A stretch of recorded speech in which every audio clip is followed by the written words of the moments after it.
আসসালামু আলাইকুম ভিউয়ার্স। আমি এই যে আপনাদের পেয়ারা গাছের আমগুলো দেখাচ্ছি, দেখ কি পরিমাণ মাশাআল্লাহ আম আসছে।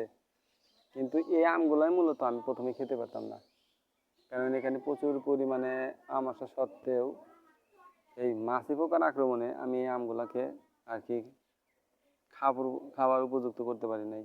কামড় দিলেই শুধু পচন আর পচন। কিন্তু মাশাআল্লাহ এবার কিন্তু আমার আমের পরিমাণ একটু ভালো। কেন ভালো সেটা হচ্ছে আপনাদেরকে দেখাই। এই যে এখানে এটা হচ্ছে ফেরোমন ফাঁদ, আর এই ফেরোমন ফাঁদটা দেওয়ার কারণে মূলত মাছি পোকার আক্রমণটা একটু কমেছে। প্রচুর পরিমাণে মাছি পোকা আছে, দেখেন ওই যে তাবিজের সাথে কত মাছি পোকা দেখা যায় কিনা, দেখেন ওই যে তাবিজের সাথে মাছি পোকা দেখা যায় আমার মনে হয় সম্ভবত ওই যে।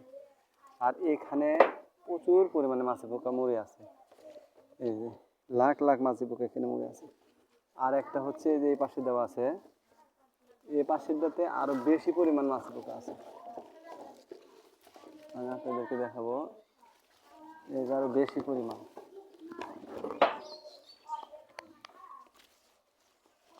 এই যে প্রচুর পরিমাণ মাছি পোকা।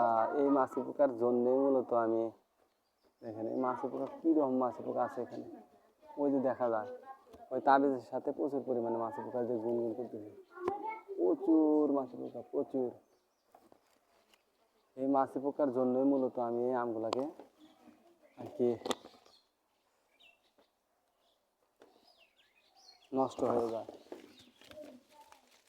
প্রচুর পরিমাণে আম, যে দিকে যে ডালে যাই সেই ডালে শুধু আমার আম, সেই ডালে আমার আম, প্রচুর পরিমাণে আম। এই আমগুলো বাঁচানোর জন্য মূলত আমি এই ফেরোমন ফাঁদগুলো ব্যবহার করছি। এই যে একটা ফেরোমন ফাঁদ, আর এই যে এখানে একটা আছে ফেরোমন ফাঁদ, দেখতে পাচ্ছেন এই যে একটা ফেরোমন ফাঁদ, আর এই যে একটা ফেরোমন ফাঁদ। এই ফেরোমন ফাঁদগুলোকে দিয়ে আমি মূলত মাছগুলো দমন করতেছি।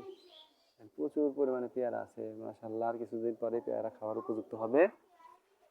আর আমি মূলত যেখানে খ্যার, এই যে চালে খ্যার দিলাম, কাও পড়াইতেছ তুমি মারবার কি হবে। এই যে খ্যার গুলা মূলত আমি চালে দিছি আজকে, চালে এই খ্যার গুলো দিয়ে শুকাইতেছি। আর আমার ওই চড়ার ভিতরে কিছু খ্যার আছে।